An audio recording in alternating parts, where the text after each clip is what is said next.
그 성경, 우리가 읽는 구약 성경을 우리가 이해하기 좀 어려운 이유 가운데 하나가 이렇게 순서적으로 배열되지를 못하고 두께 순으로 배열됐습니다. 특히 그 선지서에 보면 이사야서, 그리고 예레미야서, 그리고 에스겔서, 이게 두께 순으로 편집되어 있기 때문에 읽다 보면 어디가 앞뒤인지를 잘 몰라요. 그래서 여러분들이 성경을 좀 특별히 구약을 자세히 알고 싶으면 연대기 성경이라는 책을 한번 사셔서 보시면 이렇게 중간중간에 그 선지서도 들어가고 또 여러 말씀들이 이렇게 중간중간에 들어가는데 그거를 보면 구약이 이렇게 순서가 되어 있구나, 훨씬 더 이해하기가 편합니다.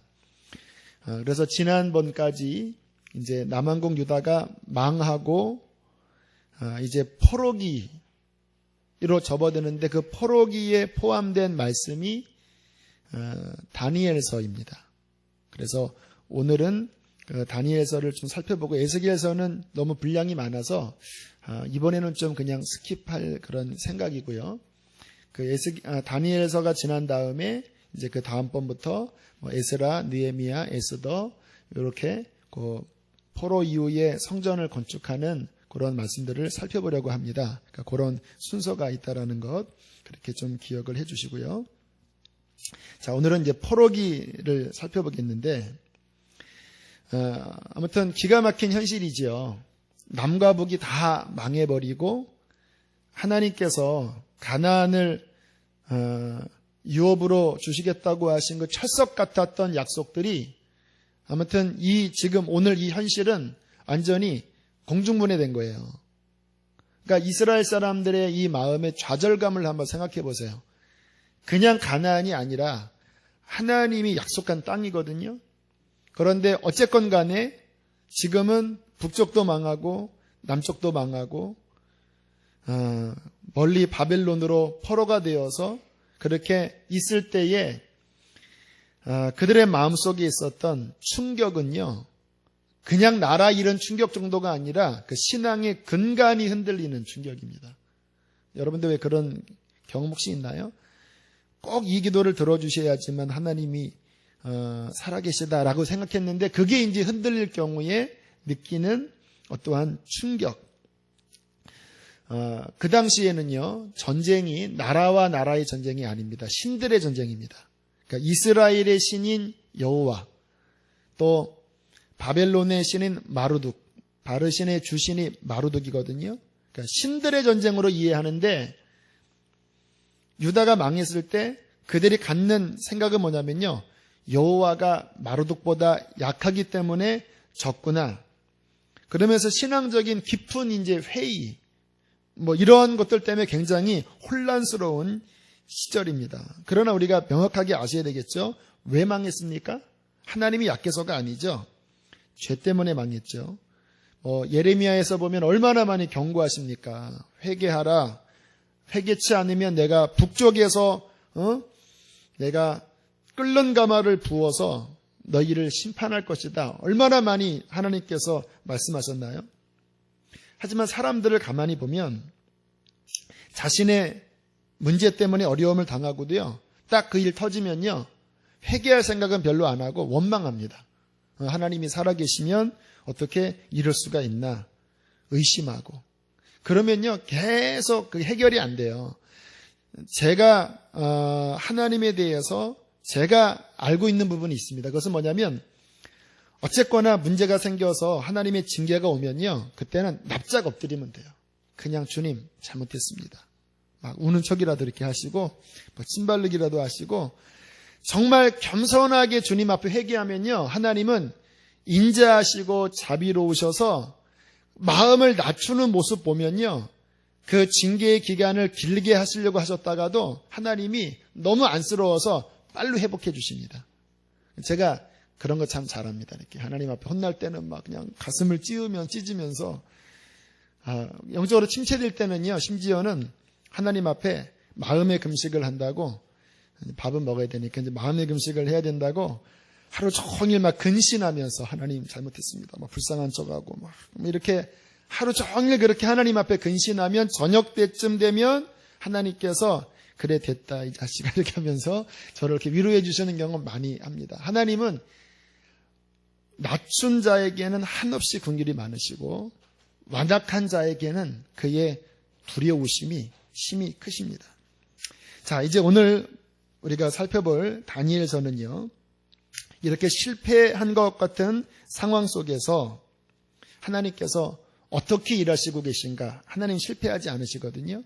그 실패한 상황 속에서 하나님이 어떻게 일하시는지를 살펴보겠습니다. 자, 먼저 다니엘이 언제로 포로로 잡혀갔는지를 좀 이해를 해보면요. 자, 머릿속에 한번 그려보세요. 남쪽 유다가 BC 580 몇 년에 망했죠? 7년이나 6년. 죄송합니다. 어려운 질문에서. BC 587년 6년 이때 바빌론한테 망했고요. 그런데 망하기 전에 이미 카운터 펀치를 2번 맞았습니다.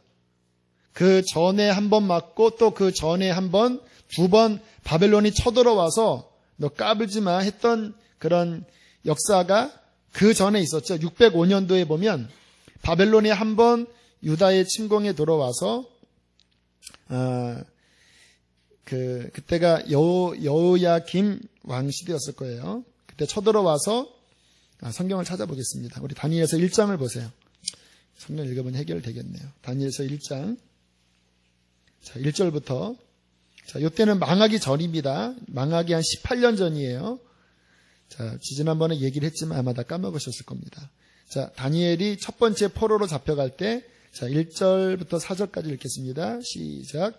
유다왕 여호야김이 다스린 지 3년이 되는 해에 바벨론 왕 느부갓네살이 예루살렘에 이르러 성을 에워쌌더니 주께서 유다왕 여호야김과 하나님의 전 그릇 얼마를 그의 손에 넘기심에 그가 그것을 가지고 신할 땅 자기 신들의 신전에 가져다가 그 신들의 보물창고에 두었더라.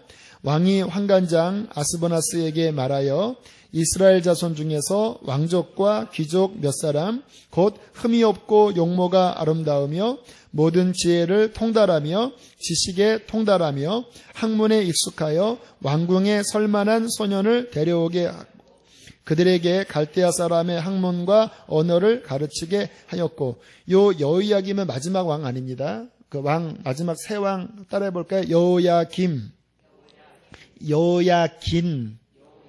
시드기야. 자, 이렇게 세 왕인데 아직 망하기 전전 왕이죠.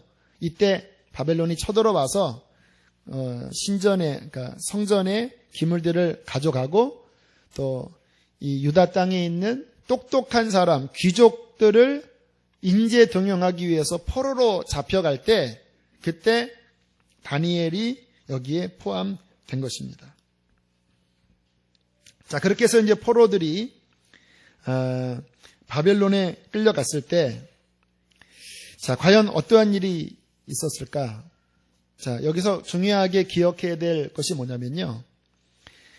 이 포로로 끌려간 사람들이 실제로는요.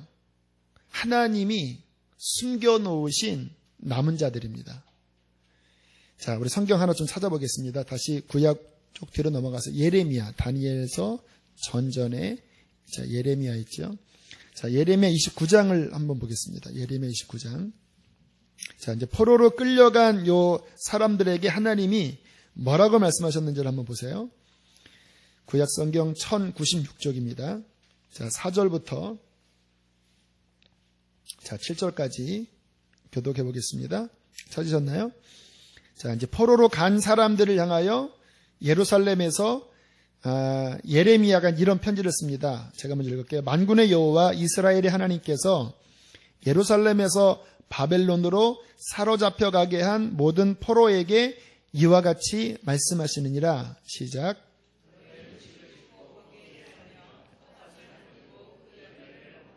아내를 맞이하여 자녀를 낳으며 너희 아들이 아내를 맞이하게 하며 너희 딸이 남편을 맞아 그들로 자녀를 낳게 하여 너희가 거기에서 번성하고 줄어들지 아니하게 하라.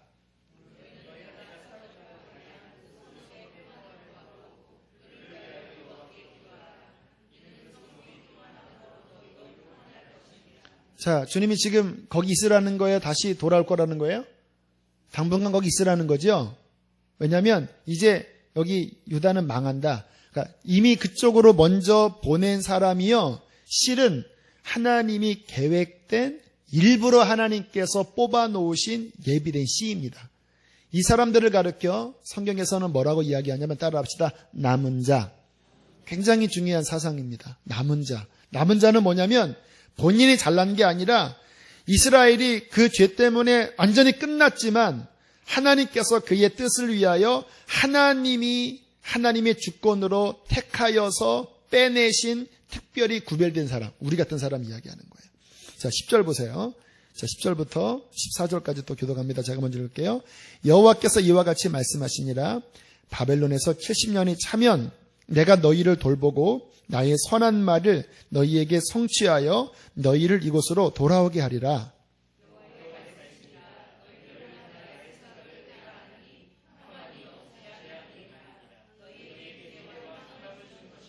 너희가 내게 부르짖으며 내게 와서 기도하면 내가 너희들의 기도를 들을 것이요.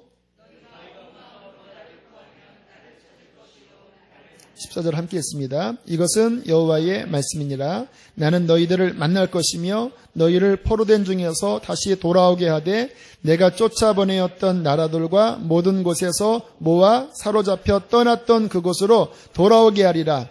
이것은 여호와의 말씀이니라. 그러니까 하나님이 실패하신 게 아니라는 거예요. 비록 너희들이 먼저 바벨론에 갔지만 거기서 남어라. 너희를 향한 나의 생각을 내가 아는데 재앙이 아니다. 포로로 끌려간 게 재앙이 아니다. 망한 게 아니다. 너희에게 정령 장래의 희망을 줄 것이다. 바로 너희가 나의 택한 나의 남은 자다. 때가 되면 너희는 다시 이 땅으로 돌아와서 예루살렘이 다시 일으켜지는 것을 너희는 보게 될 것이다. 그러니까 실패한 것 같지만 실은 하나님의 입장에서는 실패가 아니시고 하나님이 그의 일을 이루고 계신다라는 것입니다. 여러분, 우리 신앙생활도 마찬가지예요. 이게 우리가 연약하니까 죄를 짓기도 하고 또 하나님의 어떠한 우리가 헤아릴 수 없는 뜻 때문에 실패한 것 같은 상황 속으로 하나님이 허락하세요. 저도 그동안 그러한 적이 많이 있었어요. 그때 되면 인간적으로 막막하고 캄캄해요. 하지만 지나고 나니까요, 실패가 아니었습니다. 그 속에 하나님의 거룩한 뜻이 있으시더라고요. 믿으셔야 되는 겁니다. 우리 인천 방족교회 박보영 목사님, 이제 안성에서 이분이 어렵게 목회할 때 제가 이제 그때 그 시절 같이 있었거든요. 근데 제가 이제 우리 박 목사님이 저를 좋아했고 또 저도 이제 박 목사님을 존경해서, 근데 그때 아주 굉장히 고생 많이 하실 때였습니다.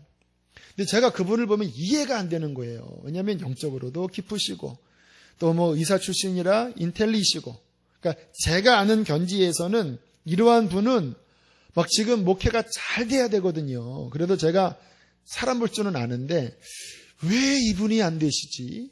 그런데 얘기를 들어보면 정말 이렇게 고생고생 이렇게 하시는 모습을 한 1년간 제가 보면서 한때는 막 제가 권면도 했습니다. 목사님, 회개할 게 있으시나요? 목사님, 이 책 좀 보세요 하면서 막 고전 책도 막 드리고 그러셨는데, 나중에 지나고 나니까 그때의 그 실패와 같았던 그 기간의 그 시간들이요, 지금 사역하는데 다 밑거름이에요. 그때 매맞고, 그때 가난한 자들과 함께하고, 캄캄하고 아무것도 보이지 않는 가운데 믿음을 지켜나가고 했던 그 간증이 결국은 그분 사역의 밑거름이 되시더라고요. 이러한 일들이 우리에게 얼마나 많은지. 실패한 것 같지만 믿음을 가지셔야 합니다. 하나님이 일하고 계십니다. 그것이 바로 바벨론에 끌려간 다니엘과 또 그것의 포로민들을 향한 하나님의 계획입니다. 자, 이제 그렇게 끌려갔어요. 이제 끌려가서 무슨 일이 벌어지는지 한번 보세요. 다니엘서가 무엇을 보여주는지 오늘 크게 두 가지만 살펴볼게요. 자, 1장은 지나가고요. 자, 2장 보면 어느 날 이 느부갓네살 왕이 다혈질이었던 것 같아요. 보통 이 강력한 전제 군주는 한성격 하잖아요. 어느 날 해괴한 꿈을 꾸었는데 이 꿈이 생각이 안 나요. 그런데 아무튼 느낌은 해괴한 꿈이에요. 그러니까 바벨론의 박수무당 또 어떤 지혜자들 다 불러놓고 하는 말이 야, 내가 진짜 이상한 꿈 꿨다. 근데 그 꿈이 기억이 안 나는데 너희가 그 꿈과 해몽을 해주기를 원하노라.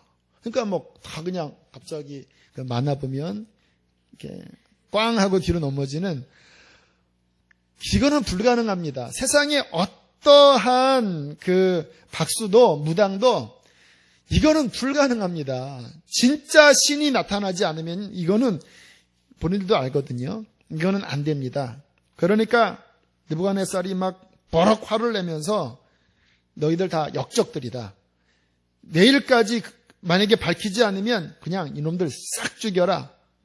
그렇게 하면서 아리옥이라고 하는 그 장관 중에 하나가 이제 죽이려고 막 달려갔을 바로 이제 그 상황이 2장에서 벌어지지요. 여기에 다니엘도 그 숙청의 대상에 포함되는 것입니다.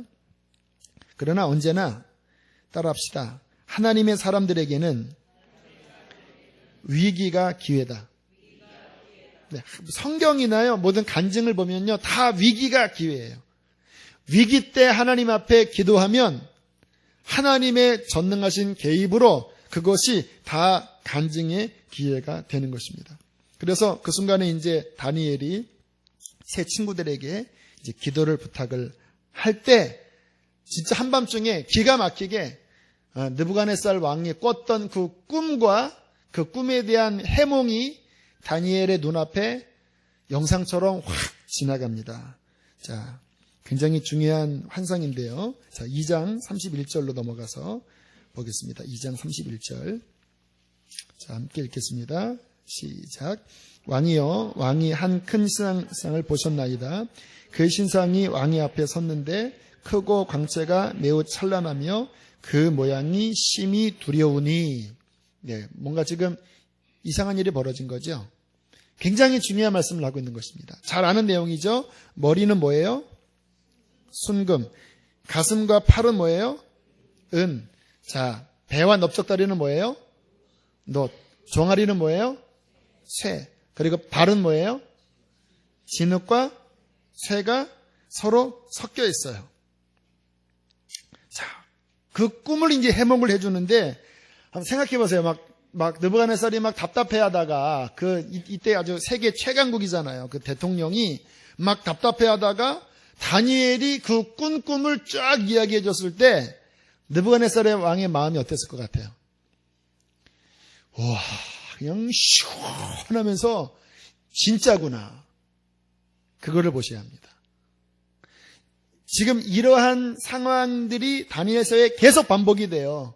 뭔가 위기가 왔는데 다니엘과 그 새 친구들이 하나님을 의뢰했을 때에 세상 신들이 감히 풀 수 없는, 세상의 박수무당이 풀 수 없는 하나님만이 하시는 그의 일이 드러났을 때 전 세계를 통치했던 그 왕이 갑자기 진짜구나. 너희들이 믿는 하나님이 진짜구나. 여러분, 이 간증들이 포로로 잡혀간 유대인들에게 전파됐을까요? 전파되지 않았을까요?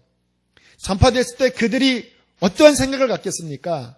하나님이 지신 줄 알았는데, 하나님이 무기력한 줄 알았는데, 와, 우리 하나님이 진짜 강하신 분이시구나.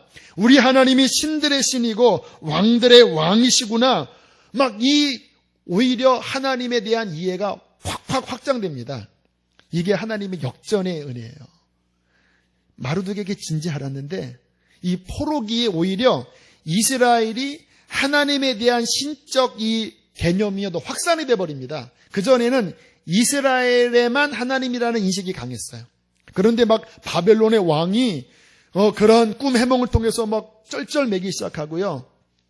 그 다음에 3장에 가면 또 비슷한 사건이 일어나죠. 그 큰 신상을 세워놓고 절하라고 하니까 그때 다니엘은 피해 있었습니다. 그 세 친구가 우리는 못 절합니다. 그러니까 또 한성가라는 또 느부갓네살 왕이 진짜 말 안 들을래? 그럼 너희들 죽는다 그랬더니 죽여주십시오. 하나님이 살아계시면 당신의 풀무불에 던져도 우리를 지키시겠고 그리 아니하실지라도 우리는 절하지 않습니다. 그랬더니 막 화가 막 이빨이 나서 불을 더 막 세게 달군 다음에 빠뜨려 죽었는데 오히려 머리카락 하나 상하지 아니하고 거기에 아마 주님이 나타나셨던 것 같아요. 천사던 주님이 나타나서 그들이 무사히 나오는 것을 보고 또 똑같은 말을 하지요. 너희 하나님이 진짜 하나님이다. 바벨론, 내가 섬기는 모든 지역에 이 하나님을 함부로 이야기하면 끝장인 줄 알아라. 또 하나님의 영광 드러나지요. 또 5장인가 보면 또 무슨 일이 벌어집니까? 벨사살 왕이 금은 그 예루살렘 성전에서 갖고 온 그 성전 기구로 막 술 마시다가 또 손가락에 나타나니까 다니엘이 그 꿈을 풀어주니까 네 하나님이 진짜 하나님이다 인정하지요. 6장 가면 또 무슨 일이 벌어집니까? 다니엘이 하나님 섬기는 그 믿음의 틈을 봐서 그의 정적들이 법령을 하나 만들어 놓고 신에게 절하면 사자밥이 된다고 했죠. 막상 사자굴에 떨어졌더니 하나님의 그 사자들의 입을 아주 완전히 꽁꽁 묶어서 무사히 하게 하시고 그가 나오고 그 정적들이 떨어지자 사자의 밥이 됐을 때 다리오 왕이 무슨 말을 하지요? 똑같은 이야기를 합니다. 상처나지의 하나님이 진짜십니다. 이 다니엘서에 계속 하나님께서 보여주시는 것이 뭐냐면요. 하나님은 실패하지 않고 너희가 실패했던 상황 속에서도 하나님은 하나님이심을 드러내신다라는 것입니다. 여러분, 지금 세상이 교회로 인하여 하나님을 말할 수 없이 모독하고 있는 그러한 안타까운 시절입니다.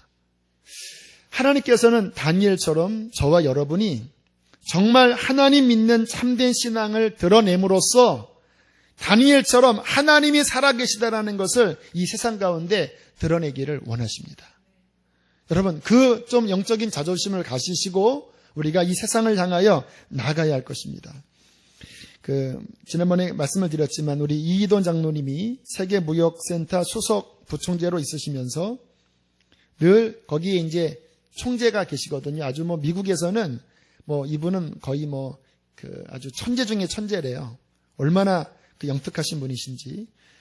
본인이 부총재로 있을 때 그 직장 출근하면요. 총재에게 먼저 가지 않고 자기 사무실에 가서 무릎 꿇고 새 양복 입었어도 그 남자들이 새 양복 입으면요. 이 무릎 꿇는 게 되게 힘들더라고요. 저도 새 양복 입고 신방 가면 좀 힘들더라고요. 네, 농담이었고요. 네. 죄송합니다. 무슨 목사님 왜 저래 그러지 마세요. 네, 분위기가 좀 한번 웃기려고 한 이야기예요. 그렇지만 그런 마음도 좀 있습니다. 하나님 앞에 기도하고 나오면 그 총재가 야 너희 보스한테 먼저 인사했냐? 그런 식으로 정말 철저하게 하나님 중심으로 살아갔다라는 거예요. 근데 2001년도 9월 11일 날 그 세계 무역센터에 그 이사들이 모이는 아주 중요한 회의가 있었대요. 그것 때문에 몇 주를 밤을 새면서까지 그렇게 준비를 하고 그날 오전 9시인가 이제 회의가 들어가야 돼요. 근데 아침 일찍 이제 상쾌한 날 너무 가슴이 상쾌했대요. 이제 비행기를 타러 이제 공항에 나오는데 커피가 마시고 싶더래요. 근데 보니까 그 맛있는 커피 줄이 사람이 쭉 서 있는데 옆에 보니까 되게 맛없어 보이는 커피숍에 아무도 안 서 있더래요. 거기에 인도 그 처음 점원이 거기서 이렇게 있는데 말도 잘 못하더래요. 왜 당신 말도 못하는데 왜 여기에 이렇게 점원이야 했더니 오늘 이렇게 무슨 날이라서 그냥 시켰는데 나는 아무것도 할 줄 모른다. 그래서 그러면 불쌍하니까 딸기 스무디를 달라. 그래서 딸기 스무디를 막 어설프게 해서 아무튼 먹었는데 하도 이제 어릴 때 힘들게 살아서 맛은 없었지만 버리지 않고 다 먹었대요. 왜냐하면 버리면 아까우니까. 근데 이게 이제 배에서 구라파 전쟁이 벌어진 거예요. 비행기에서 괜찮았대요. 비행기에서 배가 아팠다면 거기서 다 이제 쏟았을 텐데 내내 괜찮다가 비행기 내리고 이제 그 라운지를 이렇게 나오는데 갑자기 어쩔 수 없잖아요. 그러면서 딱 맞고 이제 가서 앉아있는데 이게 계속 쿵쾅쾅 전쟁이 벌어지는데 하나님 아시지 않냐고 제발 도와달라고. 그래도 해결이 안 되니까 요즘은 하나님의 능력이 좀 떨어지셨냐고 하면서 온갖 원망하면서 한 20분 25분을 결국은 지체하고 그래서 도저히 시간이 안 돼서 전화를 했대요. 자기 이제 밑에 있는 비서가 3명에게 도저히 못 맞추니까 당신들 나가서 다른 일 봐라. 그리고 나 없이 그 회의를 하게 하라고. 그리고 이제 어느 정도 해결이 돼서 택시를 탔는데 트래픽에 걸린 거예요. 그래서 아무튼 가까스로 이렇게 가서 도착을 하고 무역센터 문을 이렇게 열고 들어가는데 비행기가 위에서 이렇게 지나가더래요. 위에서. 그래서 죽었구나. 그래서 본인은 평상시에 죽으면 오 주여 나의 영혼을 받아주셔서 이렇게 늘 생각을 했는데 진짜 비행기가 딱 떨어지니까 여보 그러더래요. 여보 사랑해 이제. 그래서 죽었구나 여보 하고 딱 하는데 이제 비행기가 그냥 안으로 탁 파고 들어갔잖아요. 터지고. 그러자마자 그냥 다시 잽싸게 나오자마자 그 차를 다시 붙잡고 그 차가 막 급하게 바깥으로 나오는데 그 쭉 서 있는 벤츠를 막 계속 밟고 나왔대요. 근데 그 한 번도 변상해달라고 하지 않았다 그러더라고요. 벤츠를 밟고 원래 이제 이쪽으로 가면 안 되고 다시 역으로 돌아와야 되는데 이게 단이 이렇게 화단 같은 게 막혀 있거든요. 이쪽으로 가면은 이제 길이 막히는 거예요. 사고 났으니까. 그러면 무너지면 죽는 건데 신기하게 그때 따라서 한 10m 정도 공사 때문에 이거를 터놨대요. 그래서 꺾어서 이쪽으로 다시 반대편으로 가면서 그 지하도로 내려가는 길에 다른 차들은 뭣도모로 계속 반대편으로 오길래 막 오지 말라고 막 손길을 했는데도 뭐 이상하다고 생각하면서 다 올라가고 본인은 그 밑을 빠져서 이 위로 올라오는 순간 무너져 버린 거예요. 그 비행기가 딱 쳤던 바로 그 시간이 회의하는 시간이고요. 그 층수가 본인이 회의하는 바로 그 층수래요. 그런데 본인이 늦게 가는 바람에 그 이사회가 그러면 이 돈이 없으니까 그냥 점심 이후에는 합시다 하고 다 흩어졌대요. 결국 그 일 때문에 그 믿지 않는 그 보스가 그렇게 이야기를 하더랍니다. 하나님이 살아계신 것 같다. 네가 믿는 그 하나님, 네가 기도한 것 때문에 우리의 목숨이 살아났다. 믿지 않아요. 하지만 한 사람의 진실한 믿음이 있으면요, 다니엘처럼 그 한 사람을 통하여 믿지 않는 가족들에게 영향력을 주면서 하나님께서 그를 주께로 돌아오게 하는 역할을 감당하게 해주시는 것입니다. 저와 여러분이 다 그런 사람 되시기를 축복합니다. 자, 이러한 일들이 이제 이 포로기에 계속 일어나요. 그러면서 무슨 일이 벌어졌는지 아세요? 아까 그 예레미야서에서 말씀했죠. 너희를 향한 나의 계획을 내가 아나니 재앙이 아니라 장래에 희망을 주는 것이다 말씀하셨죠. 그들이 그 바벨론에 가서 하나님의 위대하심을 깨닫고요. 이때부터 우상 숭배가 실은 사라져 버립니다. 구약 이 포로기 이전까지는요. 아무튼 아무리 책망하고 아무리 왕들이 그 우상을 뽀개도요. 다시 우상이 들어왔거든요. 그런데 요 바벨론 이 포로 이후에는 우상 숭배가 다시 일어나지 않아요. 왜냐하면 나가봤더니 하나님이 최고라는 것을 그들이 깨달았거든요. 또 하나는 뭐냐면 이제 나가서 이제 굉장히 이렇게 위축된 마음으로 끌려갔잖아요. 야, 도대체 이 바벨론은 얼마나 강한 나라일까? 근데 대화를 나눠보니까 이 성경, 모세오경, 이 성경에 나와 있는 이 진리와 같은 이 진리 체계가 이방 종교에는 없는 거예요. 여러분 생각해 보세요. 이 수천 년 전의 이 말씀을요, 지금 이 21세기 최첨단 시대인 지금도 저와 여러분이 이렇게 사모하면서 이 말씀을 듣고 있잖아요. 그런데 지금부터 약 2500년 전에 그 종교와 문화의 그 조잡한 상황 가운데 그때 이 진리체계, 이 시편이라든가 이 모세오경이라든가 하는 이 말씀은요, 이스라엘 사람들이 성경 이야기하니까 오히려 그 바벨론의 그 사람들이 깜짝 놀라는 겁니다. 도대체 그 엄청난 진리를 어디서 배웠냐. 그래서 오히려 포로로 잡혀간 그 나라에서 그 바벨론 사람들이 유대교로 넘어온 사람들이 꽤 많았습니다. 그래서 에스라 학자 같은 경우에는 성경학자인데 그 당시에 그 바벨론 페르시아 그 왕 옆에서 모사 역할을 하잖아요. 왜냐하면 그와 같은 지식이 있는 사람 이 세상 어디에도 없는 거예요. 그러니까 오히려 그들이 이렇게 위축되고 나갔다가 우리가 믿는 하나님이 진짜 짱이네. 와, 진짜 강하시네. 우리가 살펴본 이 성경이 이만한 진리가 없네. 라고 하면서 비로소 그들이 이때 눈이 열려지면서 성경을 사모하게 됩니다. 구약 성경이 이때 모아지지 않았거든요. 근데 바로 이 포로 시기에 예레미야서, 구약의 여러 성경들이 이때 이제 그런 성경들을 경건한 사람들이 이렇게 숨겨놓고 있었는데 그런 것들을 함께 모으면서 구약 39권이 이 포로기 때 완성이 되고요. 성경 연구하는 일이 벌어지면서 그들 안에 오히려 말씀이 더 견고하게 서는 일들이 벌어졌다라는 것입니다. 하나님께서 징계하셨습니다. 하지만 징계는 버리신 게 아니라 그 징계를 통해서 오히려 하나님의 선한 일을 이루신 거예요. 저와 여러분의 삶에 징계가 있어요. 없을 수가 없지요. 완벽하지 않으니까. 그러나 실망하지 않을 것은 오늘 이 말씀처럼 그분의 손길 안에 다루심을 받고 나아가면 오늘 예레미야 말씀처럼 우리의 장래에 희망을 주고 우리의 모든 것을 하나님께서 회복해 주실 것입니다. 자, 그게 이제 첫 번째, 하나님의 살아계심을 이제 하나님께서 그 포로기 가운데 보여주셨고요. 자, 이제 두 번째로는, 하나님께서 이제 이 다니엘서의 환상들에 대한 이야기가 많이 나오잖아요. 아까 그 느부갓네살이 왔던 꿈 이야기도 마찬가지인데, 다 같은 이야기입니다. 그 이야기의 핵심은 뭐냐면 앞으로 이러한 나라, 이러한 나라, 이러한 나라, 이러한 나라, 이러한 나라가 세상 끝까지 이렇게 나올 것이다. 정리하겠습니다. 맨 먼저 무슨 나라일까요? 바벨론. 그 다음에 은나라는 무슨 나라지요? 페르시아. 페르시아 밑에 논나라는 무슨 나라지요? 헬라. 헬라 밑에 철나라는 무슨 나라지요? 로마.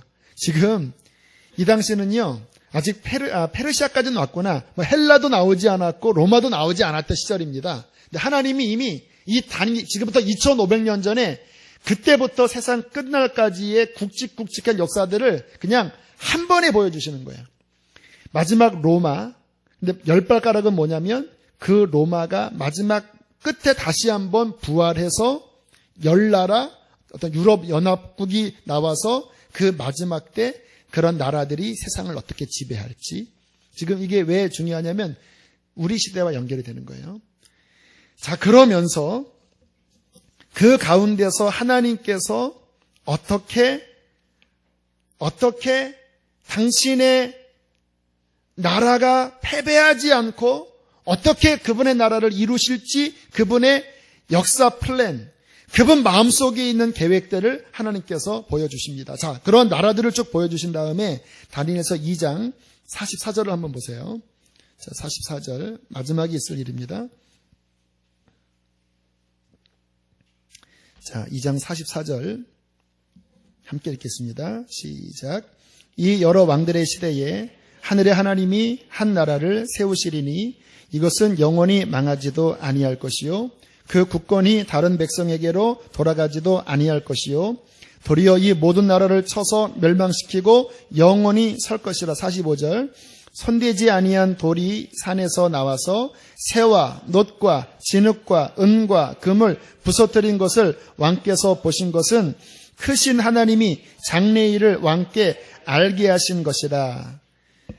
이 꿈은 참되고 이 해석은 확실하니이다 하니. 자, 보세요. 지금 이스라엘 사람들의 고민이 뭐냐면요, 나라가 사라져버린 거예요. 자, 이스라엘 사람들에게는 무슨 생각이 있냐면 하나님께서 아브라함을 택하실 때 뭐라고 말씀하시냐면 내가 너로 민족과 나라를 세우고 그리고 그 나라로 말미암아 천하 만민이 모든 족속이 너 때문에 복을 받게 할 것이다. 그게 이제 하나님이 세우신 계획이거든요. 그러니까 하나님의 나라를 세우고 그 나라를 통하여서 온 열방을 구원하시려고 하는 게 하나님의 계획입니다. 근데 문제가 생겼죠. 하나님이 쓰시려고 하는 그 제사장 나라인 이스라엘이 사라져버린 거예요. 그러면 무슨 문제가 생깁니까? 하나님께서 완성하실 그 하나님의 나라를 이룰 근거가 없어져 버린 거예요. 그러니까 지금 큰일 난 겁니다. 왜냐하면 분명히 이 이스라엘을 통해서 열방이 구원받아야 되는데 이게 사라져버리니까 그러면 하나님 나라는 어떻게 될까? 그게 특별히 영적인 지도자들한테는 굉장한 충격과 고민인 상황이 되는 거예요. 그런데 하나님께서 뭐라고 말씀하시냐면 이렇게 말씀하시는 거예요. 그래, 봐라. 세상에 강력한 제국들이 네 눈에 보이게 아주 무섭게 온 세상을 다스릴 것이다. 금과 같은 나라, 은과 같은 나라, 녹과 같은 나라, 철과 같은 나라, 그 나라가 막 짐승처럼 세상을 짓밟고 너희들을 괴롭힐 것이다. 그러나 나의 나라가 이스라엘이 망한 것 같지 망하지 않았다. 자, 두 가지를 통해서 하나님께서 일을 행하십니다. 첫 번째는 그 가운데 내가 남은 자들을 남겨두겠다. 아까 처음 말씀드렸죠. 바벨론의 포로로 끌려간 그들이 남은 자들이에요.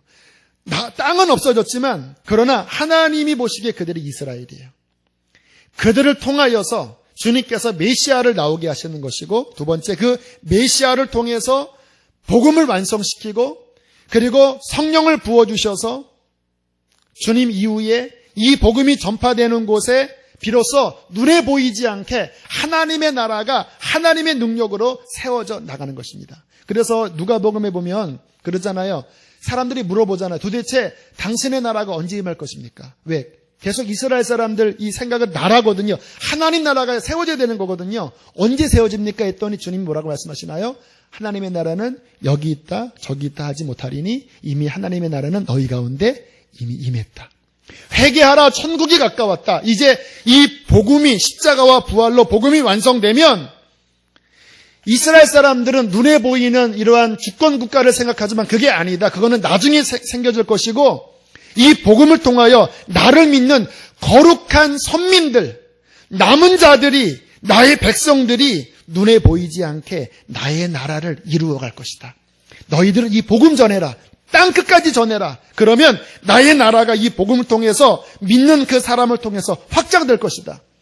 그러나 세상은 여전히 강력하게 막 강력한 힘으로 막 너희들을 억압할 것 같지만 걱정하지 말아라.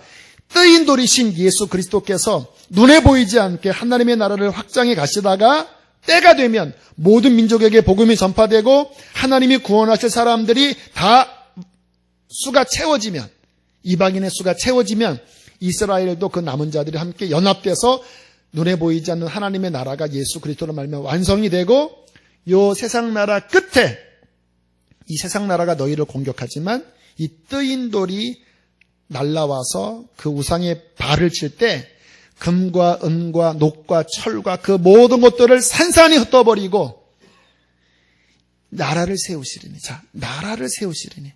하나님의 꿈입니다. 다시 보세요. 44절.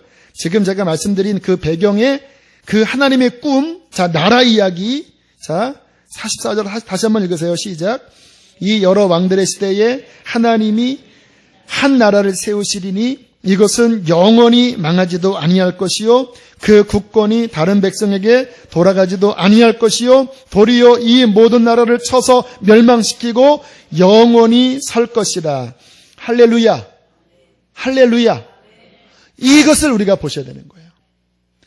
바벨론에서 패배한 것이 아니다. 다니엘아 패배한 것이 아니다. 이스라엘 사람들아 패배한 것이 아니다. 나의 나라를 내가 눈에 보이지 않게 세워나가고 있다.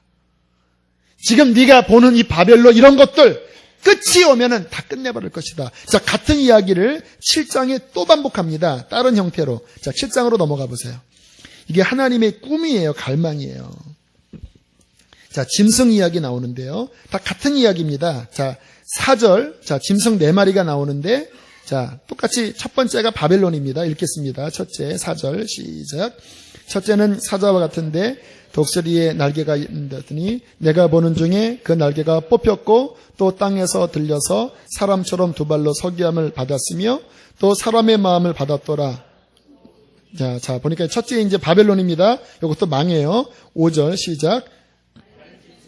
둘째는 곰과 같은데 그것이 몸 한쪽을 들었고 그 입에 이 사이에는 새 갈빗대가 물렸는데 그것에게 말하는 자들이 있어 이르기를 일어나서 많은 고기를 먹어라 하였더라. 페르시아입니다. 좀 그림이 이상하죠. 갈빗대 물고 막 곰이 다리 들고. 자, 그 다음에 세 번째 헬라입니다. 알렉산더 대왕이 헬라입니다. 6절 시작. 다른 짐승 곧 표범과 같은 것이 있는데 그 등에는 새의 날개 넷이 있고 그 짐승에게 또 머리 넷이 있으며 권세를 받았더라. 자, 왜 표범과 같냐면요. 굉장히 사납고 또 날개 넷이 빨라요. 아주 급속도로 세계를 정복했거든요. 그런데 이 나라가 알렉산더 대왕이 30세 때인가에 죽고 네 나라로 나눠집니다. 머리가 4개인가 그래서. 자, 7절 보겠습니다. 시작.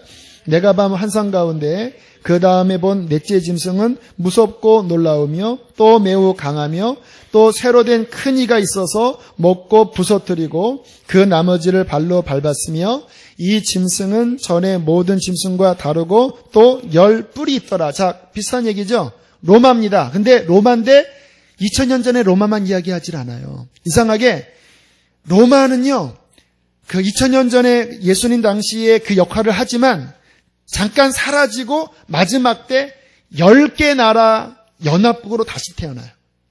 그래서 이 종말론을 연구하는 분은 지금 유럽의 EU 연합, 그래서 뭐 연합 대통령도 뽑잖아요. 그 전조가 아닌가라고 유심히 보고 있습니다. 충분히 가능성이 있는 얘기겠죠.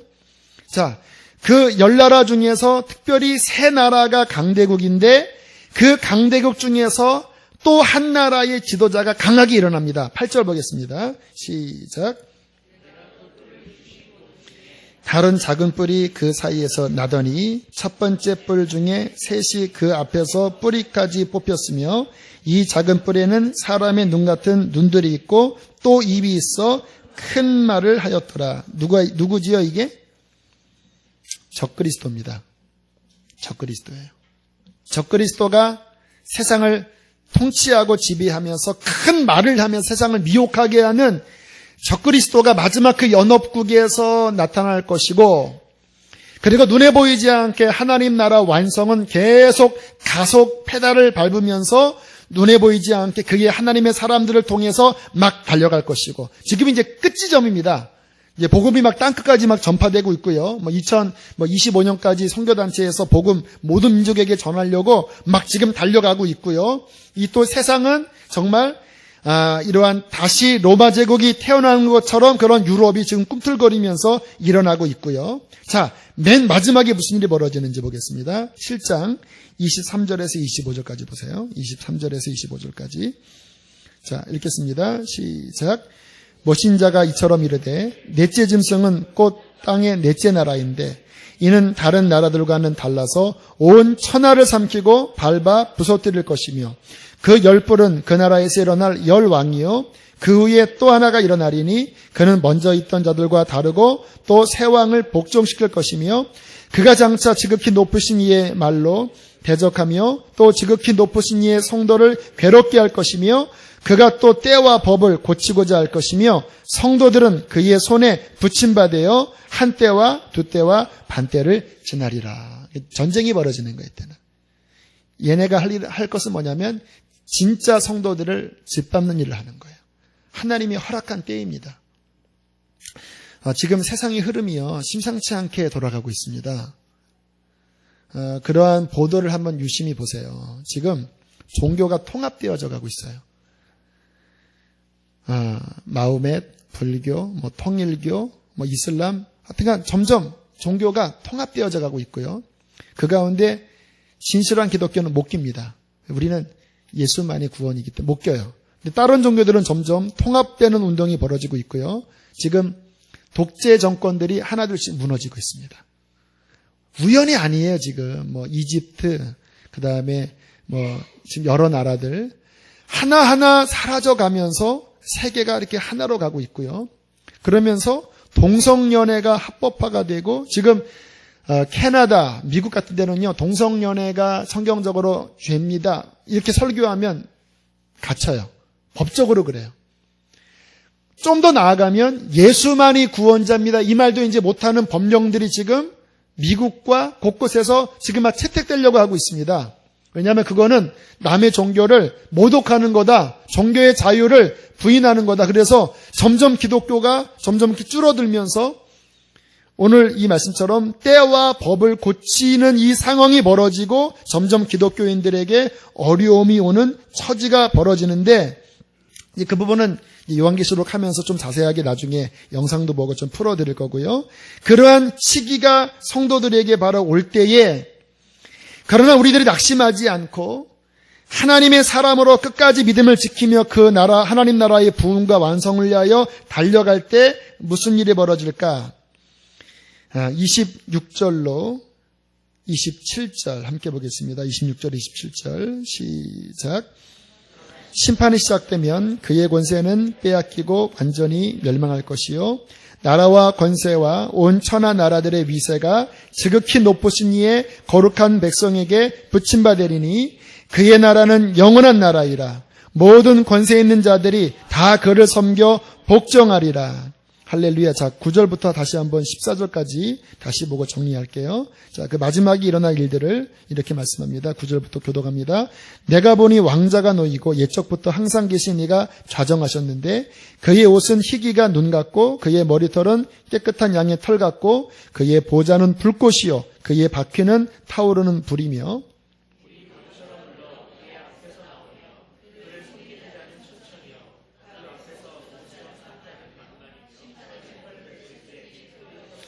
그때 내가 작은 뿔이 말하는 큰 목소리로 말미암아 주목하여 보는 사이에 짐승이 죽임을 당하고 그의 시체가 상한 되어 타오르는 불에 던져졌으며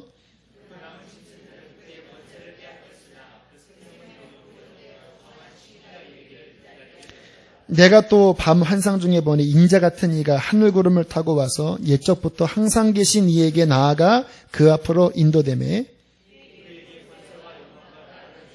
모든 백성과 나라들과 다른 언어를 말하는 모든 자들이 그를 섬기게 하였으니 그의 권세는 소멸되지 아니하는 영원한 권세요 그의 나라는 멸망하지 아니할 것이라. 할렐루야. 하나님 나라의 이 완성이 하나님의 꿈입니다. 우리 믿는 사람들이요 너무 내 문제에만 매달려서 하나님을 나의 성공으로 이용해서는 안 돼요. 주님께서 지금 이 하나님 나라를 완성하는 지금 끝 지점에 와 있어요. 우리들이 그 하나님 나라 완성을 위해서 함께 달려가셔야 합니다. 또 영적으로 세상에 취하면 세상은 앞으로 요동할 것입니다. 경제 굉장히 요동할 거예요. 우리가 쓰는 화폐들 어떻게 변할지 몰라요. 굉장히 세상이 지금 위험하게 서로 이렇게 얽혀 있습니다. 이게 근래에 들어서 근 한 몇십 년 사이에 세계 경제가 서로 이렇게 거미줄처럼 이렇게 연결되면서 한 나라에 무슨 일이 생기면요, 이 나라로 끝나는 게 아니라 전체 나라가 함께 이렇게 억눌려서 같이 무너지는 시스템으로 그렇게 지금 흘러가고 있거든요. 이러한 상황에서 지금 곳곳에 그리스, 미국의 어떠한 경제 상황, 이 모든 것들은요, 지금 여차하면 세상이 막 요동할 거고, 그 요동함 중에서 적그리스도가 나타날 것이고, 그런 환난 가운데에 그리스도인이 두 가지 일, 하나는 그 믿음을 지키는 어려운 시기가 접어들고요. 또 하나는 이 복음을 완성하기 위하여 달려가는 이 싸움이 우리들에게 앞으로 있을 거예요. 우리들이 정신을 차리고 이 시대에 하나님께서 이루시고자 하시는 그 하나님 나라 완성을 위하여 깨어서 준비하고 달려나갈 때 우리는 이 시대를 잘 준비하는 하나님의 사람이 될 줄로 믿습니다. 오늘 이 다니엘서를 보면서 다시 한번 영적으로 우리가 각성하시고 실패한 것 같은 이 상황 속에서 하나님이 실패하지 않았다라고 보여주시고 오히려 세상의 영원한 끝을 보여주시면서 하나님의 나라가 어떻게 완성될 것을 보여주시는 이 말씀을 붙잡고 우리 하나님 앞에 더 온전함으로 섬기는 저와 여러분 되시기를 주의 이름으로 축복합니다. 함께 이 시간 우리 찬양합시다.